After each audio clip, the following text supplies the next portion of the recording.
It's unreal to know that that was going on just outside. Kelsey Martin was visiting Paris on November 13th. We had a great day. We woke up early. We went to a park.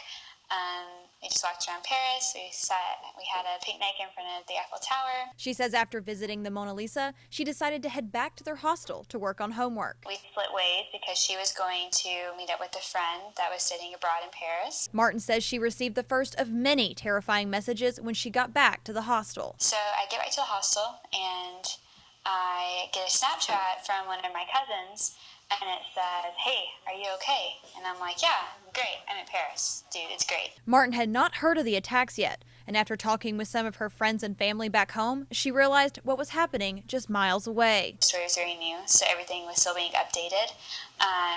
So it was like saying there's gunshots, there's a hostage situation, but no one really knew what was going on, and I was freaking out because my roommate was still out. Martin's parents heard about the attacks 30 minutes after they talked with her.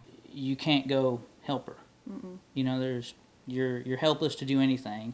I thought, this could have been my child. I was so, it just doesn't happen, every day. They talked with Martin shortly after, but Martin says she still hadn't heard from her roommate. It was really terrifying, actually, because I was really nervous that she was in the middle of it all. And she was really close. She was probably a good 15 minutes away from it.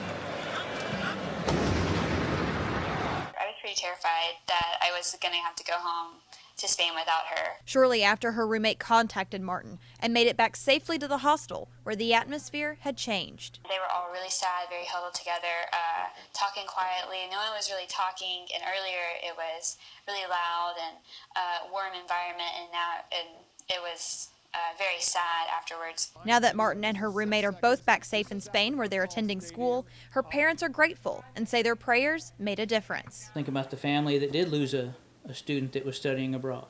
We're that family that they wish they were.